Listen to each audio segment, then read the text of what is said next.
अस्सलामुअलैकुम गाइस, मेरा नाम है मुसर शादी वाला और मैं यहाँ नगर कैंपस से पढ़ता हूँ। आज जिस टॉपिक में हम लोग कॉलेज से गुफ्तगू करने जा रहे हैं उस टॉपिक का नाम है sorry tracing the root of apology. और ये जो कॉलोनी करेंगे आज जैसे कि पहले हम लोग 5 मिनट की करते थे, लेकिन आज हम लोग 10 मिनट की करें। चलिए शुरू करते हैं।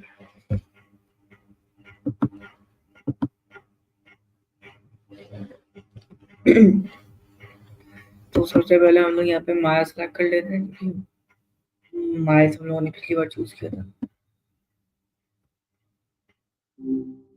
Hey.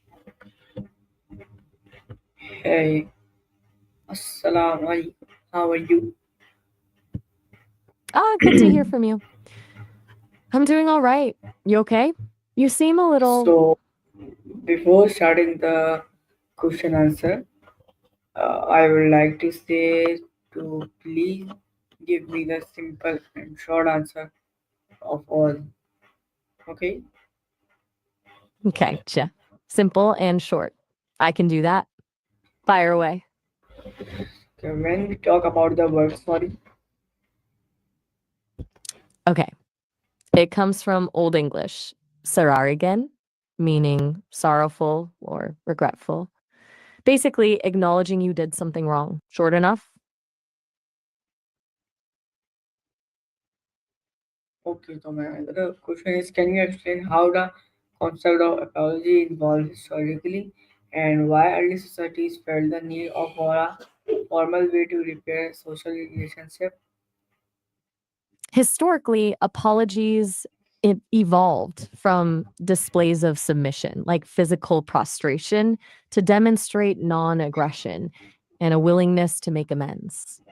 Formalizing it, especially in societies with strict hierarchies, was about maintaining order.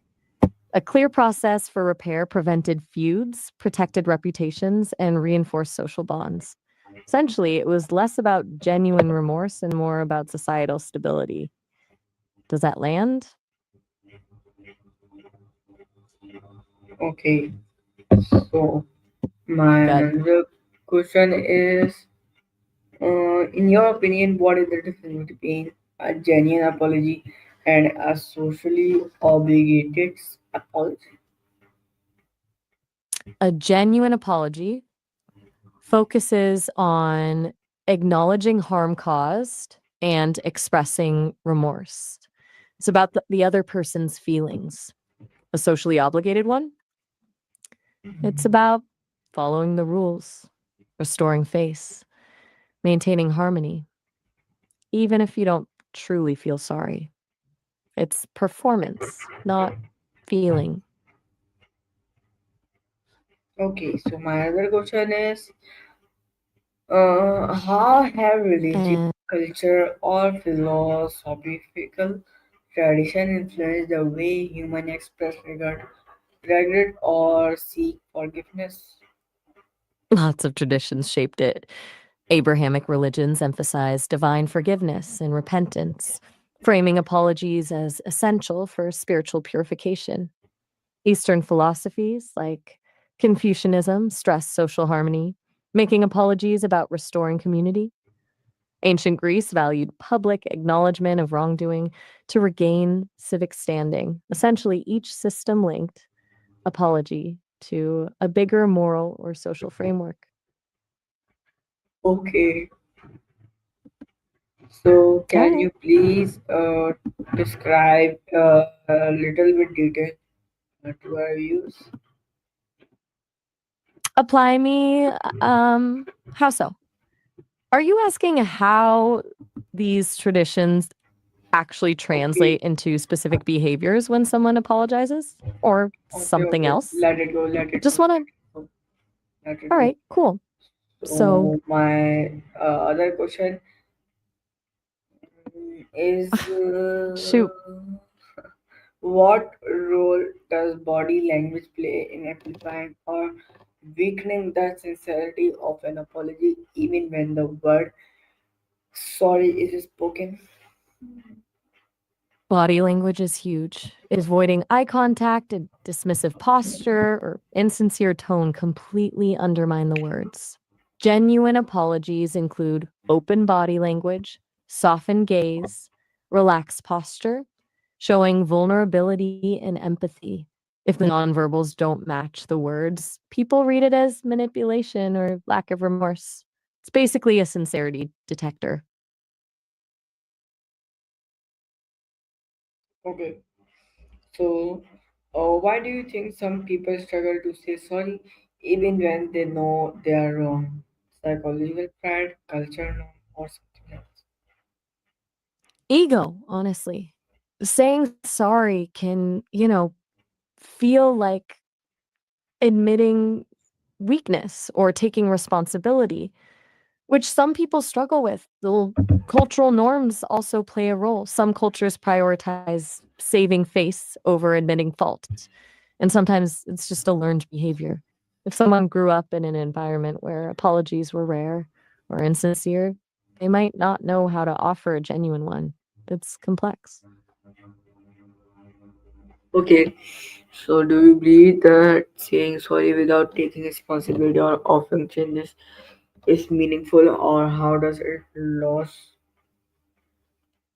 It value? loses It loses all meaning, honestly. An apology without taking responsibility is just words. It's performative, not sincere. It doesn't address the harm caused and can even be more damaging because it feels dismissive and invalidating. It's basically saying, I'm sorry you feel that way, instead of, I was wrong and I'm sorry for what I did. Okay, so how does the idea of apology differ from Western culture and Eastern culture, especially in terms of ownership and dignity? Okay, big difference. Western cultures tend to focus on individual responsibility and direct expression of remorse. Apologies are often about personal feelings and acknowledging wrongdoing. Eastern cultures, particularly those valuing face and collectivism, prioritize restoring harmony and social order. Apologies can be more indirect, involve intermediaries, and focus on repairing the relationship rather than individual guilt. Honor and shame play a huge role. Apologies can be about restoring honor lost through the offense, both for the offender and the offended party. The degree of apology, how elaborate and public it is, often reflects the severity of the offense and the social status involved.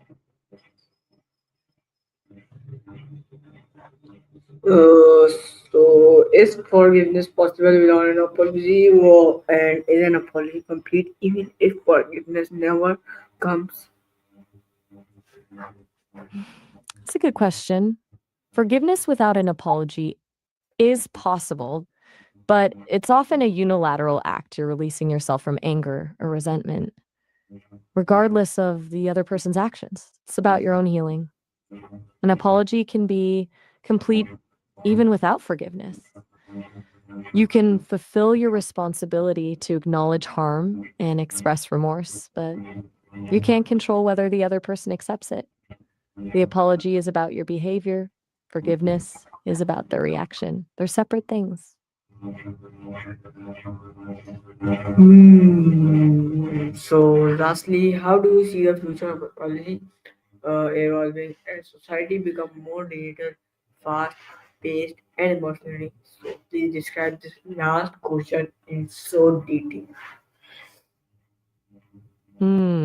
That's a weighty one. As things get more digital and fast paced, I think the need for genuine connection and therefore sincere apologies will only increase.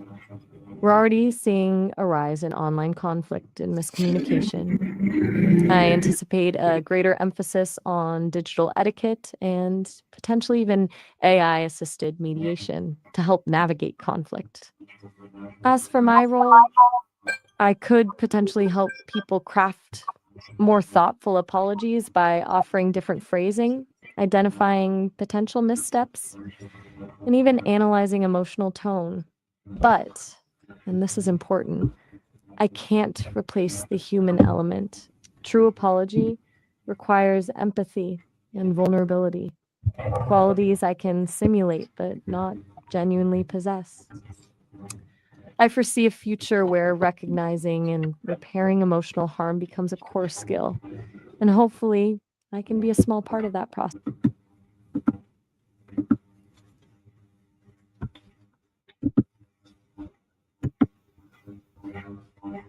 Okay, तो guys अपना call तो थोड़ी लंबी कर दी थी, लेकिन खैर मैंने उसे बंद कर दिया है। तो गाइस आज के लिए इतना ही, और कल इंशाल्लाह फिर आपसी न्यू कॉलोनी के साथ मिलेंगे। अल्लाह हाफिज़।